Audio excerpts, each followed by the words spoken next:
What up? I'm being FL boy. I hope you're well. Collected some more battles for y'all today. This time on one of the first Great League teams I've had any real success with in Gold Battle League. Yeah. In addition, I also wanted to talk a little music, maybe a little anime.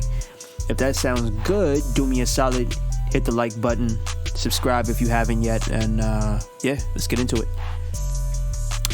Milotic, the Tinder Pokemon, ran with her as a lead, super solid lead in my opinion. Another one of my favorite Pokemon, and honestly has been for a long time. I've had one on my A team in every mainline game possible. When I played Ruby, and this is before I ever did a shiny hunt or anything, so I didn't know the grind like that in a Pokemon game yet. But yeah, in Ruby, I labored through the whole fishing, all the tiles thing to catch my first Phoebus.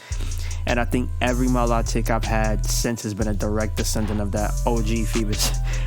Go, of course, being the exception, but I still managed to find two, actually. This one I caught in the wild in like 2019. I was lucky, I think, because the IVs let it evolve at such a low CP, and because the CP's at 1499, so close to 1500. Super solid water type attacker. It's not a game in Great League, Master League either, to be honest, but I'll hold off on that rant for now. I'm putting together another video with a team led by my other Milotic, Queen Talia, who, by the way, is also named after FKA Twigs. Yeah, I'm a huge fan. I really dig Twigs' music, dude. I have for a while, at least since EP2.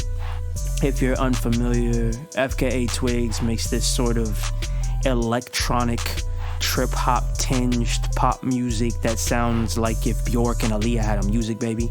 I don't know. Her sound has way more layers than that, honestly, but that's the best way I can describe it if you never heard it. It's wild. Everything about her voice is incredible. Her range, everything. Her production, a lot of what she does herself is okay. Like, if you're the type of person that likes art museums, right? If you're like me and you spent hours in an art museum or like at an art show or installation or whatever, standing in front of paintings and sculptures, offering up your attention and like picking it apart in your head, then Twigs' production alone is probably for you. She has this song called Hours on LP1.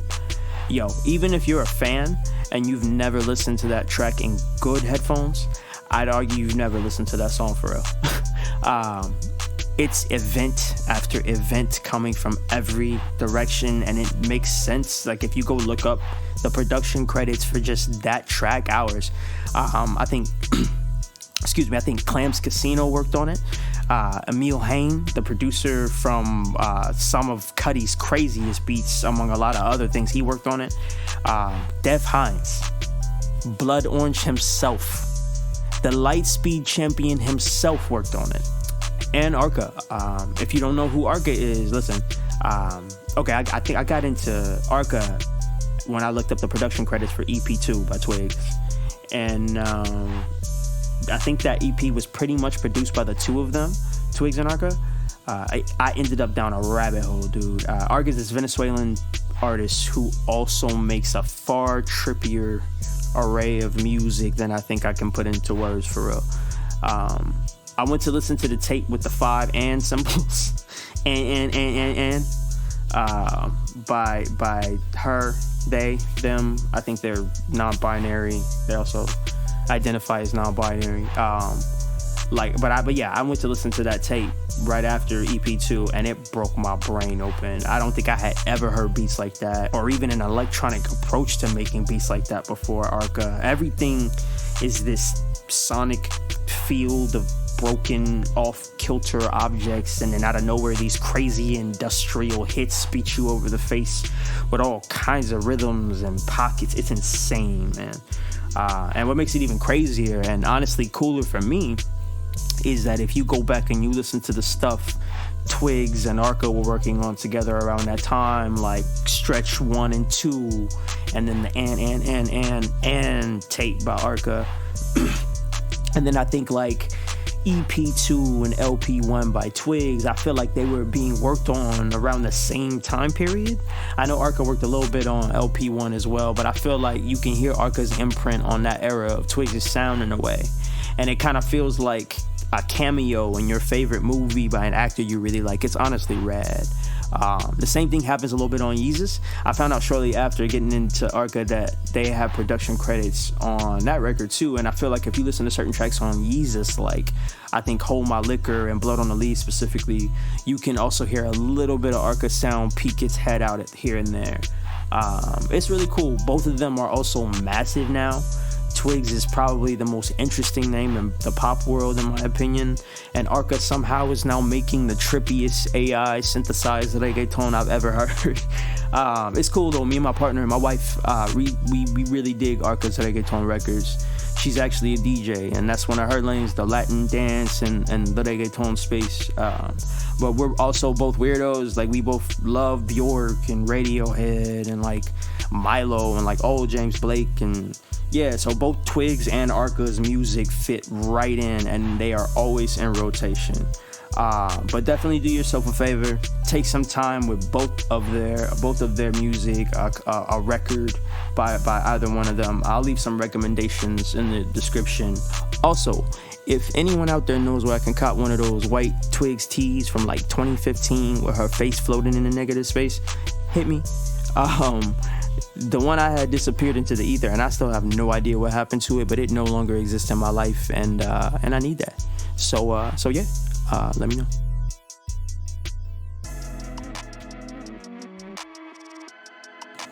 Jirachi, the Wish Pokemon.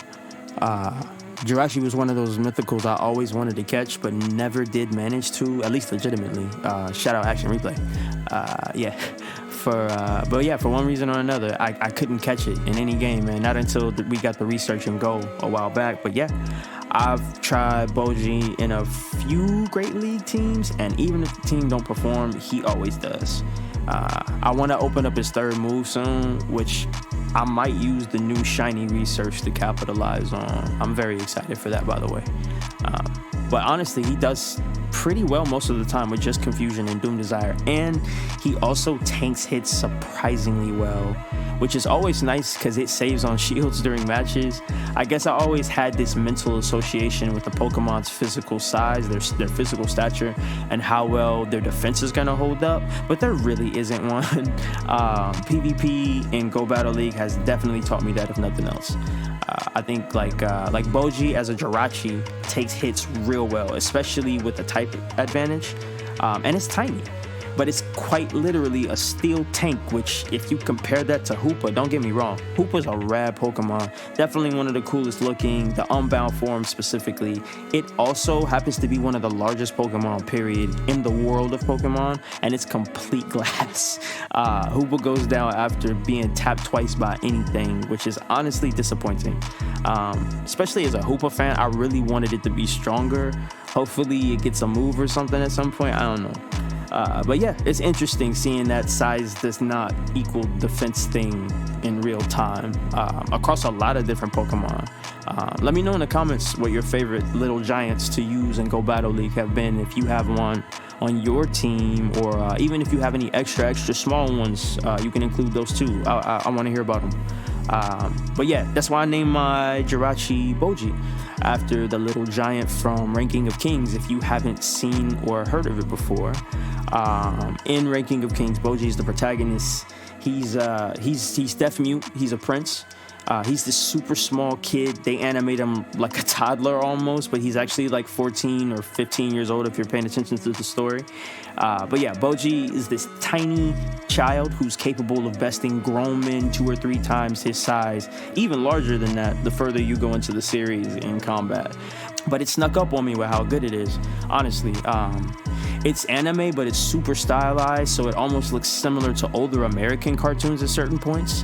It's a cool mix though, because there's some brutal scenes, like some violent moments in the story, but they're super intentional and modest about how they depict it.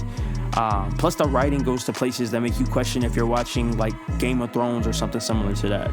And you get connected with Boji real quick, because it feels like the whole world is against them and you just want to see him win so bad. It's definitely worth the watch if you dig the battle shonen anime come up as much as I do. Anime fight scenes for me, aside from story, are usually the star of the show. I haven't finished Ranking of Kings yet, but the sequences I've seen so far definitely got me hyped to see the fights in the later arcs. So yeah, it's definitely worth the watch. Last up, I got Steelix, the Iron Snake Pokemon. I named mine Shiba. Not really a story there. It just kind of fit. One of my collector goals has been slowly accumulating all the black and gold shinies. So I was really stoked about this one. I think it was from a Go Battle League encounter. That's cap. This one was actually from a daily instance. I looked up and caught 2 somehow, which is cool. And then the second one was an Onyx from a Go Battle League encounter. I know everyone has those sort of trophies in their collection, and like those Shundos or the rare Pokemon you can only catch in certain real world regions. For me, the shinies, the legendaries especially, I've caught from Go Battle League encounters. I consider them my crown jewels. I've had pretty decent luck getting raid legendaries from playing Go Battle League. They're probably the trophy Pokemon I'm most proud of. Maybe even more than like shinies caught on Community Day, for example. I think because of the soul effect, you more or less got to get them from battling. I don't know, it feels like you earn them a little more in a way, I guess. But yeah, the other one is an Ultra League range with way more ideal IVs, honestly. But that said, learning about the PVP IV situation since rejoining the fold has honestly ended up one of my favorite little discoveries kind of tucked in the game meta. I know I'm not alone in that most of the shinies that I've been lucky enough to catch have had trash IVs, and having the shiny is cool, but it does make it hard to want to dump Stardust and candy into them when the IVs look abysmal, and then they just end up clogging up your box, and then you gotta get more search. It's a whole thing. It's a whole cycle.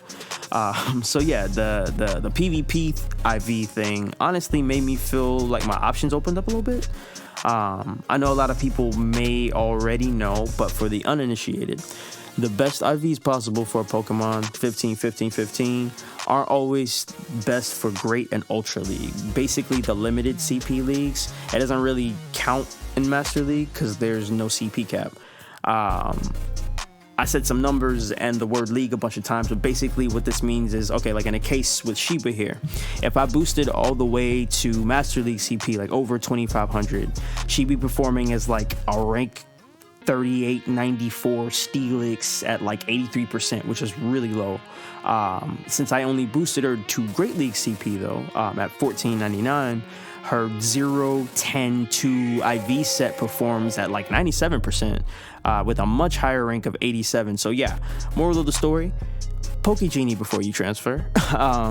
Especially shinies with janky looking IVs. You may have gold and not even know it, but that's nitpicky, right? Like that's nitpicky, deep meta stuff. IVs in the grand scheme don't matter too much. I think they only make like a 4.8% difference in performance, which if you play Master League, you could see a difference. Beyond that though, not so much. So don't stress over it. Ultimately, play how you play. If you're like me and collecting the best IV sets possible for any league makes the game more fun for you, then do that. If it's more fun for you to boost the first of every Pokemon you catch and the IVs are irrelevant to you, A, I wish I knew that freedom, but B, please do that as long as you're having a good time. Yeah, it's very freeing though, realizing every Pokemon doesn't have to have 100% IVs to perform well. What do you think? Are you an IV elitist? Would you rather stick to your favorites regardless of IV spread? Are you somewhere in the middle? Let me know in the comments. I want to know. That is a wrap for this one. I hope y'all enjoyed it. I certainly enjoy hanging out with y'all. Among the links in the description, there's a short playlist for you. On it, there are 5 songs to soundtrack your PvP sets. So try that out and let me know what you think. Like and subscribe for me if you haven't. Catch me here next week for another video. And yeah, y'all be safe out there and take care.